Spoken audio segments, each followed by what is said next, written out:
ৰাজ্যবাসীয়ে উদযাপন কৰিব গৰু বিহু। অসমীয়া হেঁপাহৰ ৰঙালী বিহুৰ পূৰ্বে একাংশ চিকিৎসা কৰ্মীয়ে কঁকাল ঘূৰাই নাচিলে এপাক।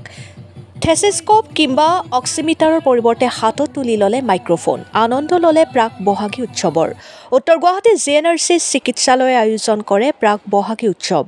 অনুষ্ঠানত উপস্থিত জনপ্ৰিয় কণ্ঠশিল্পী ঋষা ভৰদ্বাজ আৰু মনীষা শৰ্মা।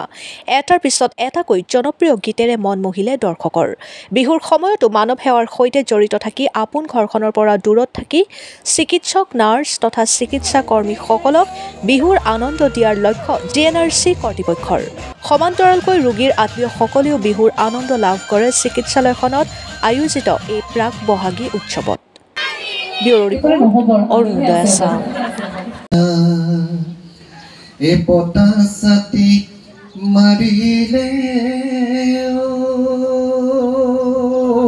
বছৰৰ দৰে এই বছৰো আমি উত্তৰ গুৱাহাটীস্থিত GNRC মেডিকেলত ৰঙালী বিহু উদযাপন কৰিছোঁ।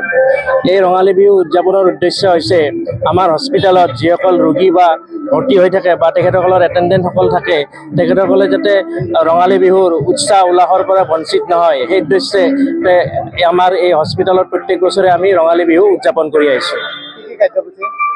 আজিৰ আমাৰ এই ৰঙালী বিহুৰ কাৰ্যসূচীত আছিলে আমাৰ বিশিষ্ট অতিথি হিচাপে আমন্ত্ৰিত আমি আমাৰ আটাইৰে শ্ৰদ্ধা আৰু মৰমৰ শ্ৰীযুত ৰঞ্জিত গগৈদেৱ ডাঙৰীয়া আৰু আমাৰ অসমৰ বিশিষ্ট কণ্ঠশিল্পী শ্ৰী ঋষা ভৰদ্বাজ, মনীষা দেৱী ইত্যাদিসকলে অনুষ্ঠান কৰি আমাৰ আটাইকে ইয়াত এই অনুষ্ঠানটি জীপাল কৰি তুলিছে।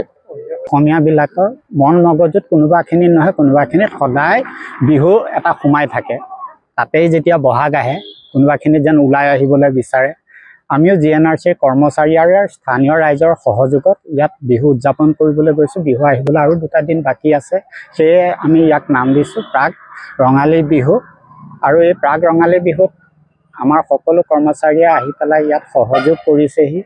অসমৰ বিশিষ্ট শিল্পী ৰঞ্জিত গগৈ, যাক আমি অসম গৌৰৱ বুলি জানো, তেখেতে আজি আমাৰ অনুষ্ঠানৰ শুভাৰম্ভ কৰে। লগতে যশস্বী শিল্পী ঋষা ভৰদ্বাজেও আজি এই অনুষ্ঠানত অংশগ্ৰহণ কৰে।